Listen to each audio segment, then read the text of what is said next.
Hey guys, welcome to the Come Follow Me Principle Challenge live video. Excited to be with you today. My name is Jason Harwood. I run the Help Me Understand the Book of Mormon podcast. You can get that anywhere you get podcasts, iTunes, Google Podcasts, Stitcher, iHeartRadio. I also run the Help Me Understand the New Testament Come Follow Me podcast, where I go through every week the Come Follow Me content for the week. And as part of what I do, I create a weekly Come Follow Me lesson outline. And here's why. I was really blessed. My first job coming out of college was to teach full-time seminary in Utah. Did my student teaching in Idaho, over in Idaho Falls, and in then taught in Utah at Ben Lomond and Bonneville High Schools in Ogden. It was really great. Had a fantastic experience and then decided to do something different with my career. But that was kind of ingrained in me, is this idea of taking content and creating lesson plans that are a bit more fun, a bit more engaging. Kind of my tagline is that I'm your lifelong seminary teacher. Because if you think back to seminary, there were these fun object lessons. There was this fun kind of atmosphere of learning the gospel in creative ways. And so I got the Come Follow Me content outline, and it was, read this, read this, read this. And I kind of thought, well, I've got 4 teenagers. And, I just couldn't teach Come Follow Me to teenagers just by saying, okay, let's read Matthew chapter 5 and then answer these 3 questions. That to me was not a fun and engaging way. So I created lesson outlines, and I thought, well, if I'm making them, I might as well make them available. And so you can get those at helpmeunderstandlds.com.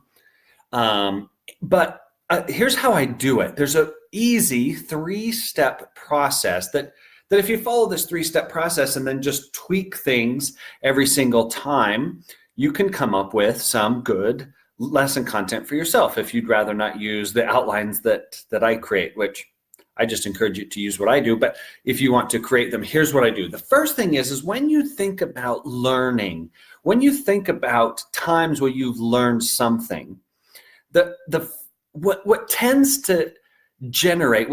to start learning are questions. When we're thinking of something, when we have a question, when we want to know something, that's what generates learning. And so as best we can, the first thing that we want to do is to create some kind of question, some kind of learning, some kind of thinking about, I wonder. That's why oftentimes the best advice we get for general conference is go to general conference with a question in your mind, and you'll hear answers to that question. Because as we think, the Spirit can whisper to us. As we're asking, God can answer. It's much easier for the Spirit to answer a specific question than it is for, just kind of a blank slate of just, nothingness, and all of a sudden an answer that we weren't even contemplating comes to mind. That tends not to be the case. So the same thing when we're teaching Come Follow Me to our kids, to our families. We somehow want to get them ready by having some type of question in their mind. That's the first step. Step number 1 is called readiness. Are you and your family, are you ready to learn? And there's some fun, different, this is like where the object lesson comes in. This is where maybe a little video comes in. There's all sorts of fun, different things that you can do here. I'm going to walk you through a recent lesson that we did on examining our faithfulness in 2 Corinthians chapter 13. This is from lesson 37 of the New Testament. But in there, Paul says that we should examine ourselves and see kind of what's holding us back. And so what I did, how do we get kids thinking? How do we get our families thinking about examining ourselves and thinking about what we like and what we don't like, what's good and what's not good? I was thinking about that, and I thought, blind taste test. In a blind taste test, you kind of identify, I like this one, I like this thing, I don't really like that. You're examining different kinds of root beer, different kinds of Oreo cookie, whatever it is. And so I actually went and bought a bunch of those little Danimals, like yogurt drinks, and the kids had to try to guess the flavor and whether they liked the flavor and rank it on a scale of 1 to 10, whether they liked the flavor or didn't like the flavor, to see if they could guess it, right? And then I said, now what does that have to do with the gospel? Sometimes that can be your best readiness question. What does that have to do with the gospel? And they just start thinking, well, I don't know, maybe this, maybe that, and they start thinking and gets their intellectual preparation going. They are ready. So then we went and we read 2 Corinthians 13:5, where Paul says to examine ourselves. And I asked my teens, I said, and my other kids are there too, of course, but I asked my teens, I said, you guys examine yourself every day, physically in the mirror, but when's the last time you did a spiritual examination? And this set us up for the next piece. Readiness is piece 1. Are they ready to learn? Piece 2 is participation. How do you get them participating? What are the questions you're going to ask? What are the kind of the things you're going to have them try to learn? They should be active participants in the learning. Telling someone something is the worst way to teach them, it turns out, right? We forget most of what we are told. We retain much more of what we learn. And so you want them to become active participants in their learning. I do this primarily by saying, go to this verse and look for this. That's the best participation question. Look in this set of verses and look for. So in this one, we did the taste test. We went to 2 Corinthians 13:5, where Paul encourages us to examine ourselves.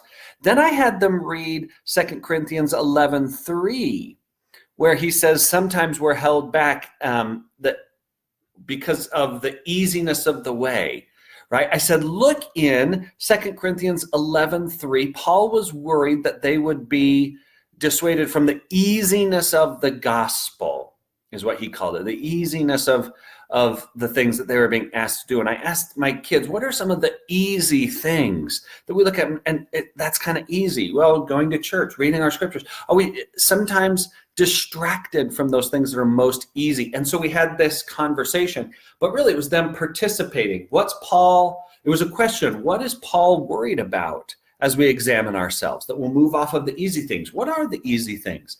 How are you doing on the easy things?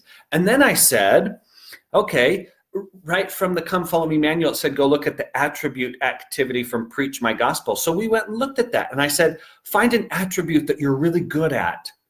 And let's share. What's an attribute you're really good at? Find an attribute that you're maybe struggling with, that you want to work on more earnestly, with more discipline. See, it's getting them to participate in the learning. They should be finding the answers. And the best thing to do is to say, go and find this, go and look for this. And so you start with readiness. Step 1, readiness. Create a question in their mind. Step 2, they should participate in the answering of that question. And the best thing to say is, look at these verses, find this, look for this in these verses, and then have them share their thoughts and ideas. I love doing just little groups. Okay, you two together, you two together, you two together, talk with each other. And I have 7 kids, so we can do a bunch of groups. Talk with each other and answer, what did you find? Because if we do it all together as a family, like one kid will answer, same 1 or 2 kids all the time, but not everybody will talk, because I have teenagers. But if you do it in little groups, everybody has to talk, and they say, okay, what did you find? What did you learn? What did this group find? What did this group find? What did that group find? And everybody's participating and learning. That's the second thing, participation. Readiness, participation. Third thing is application. If it doesn't apply, why try?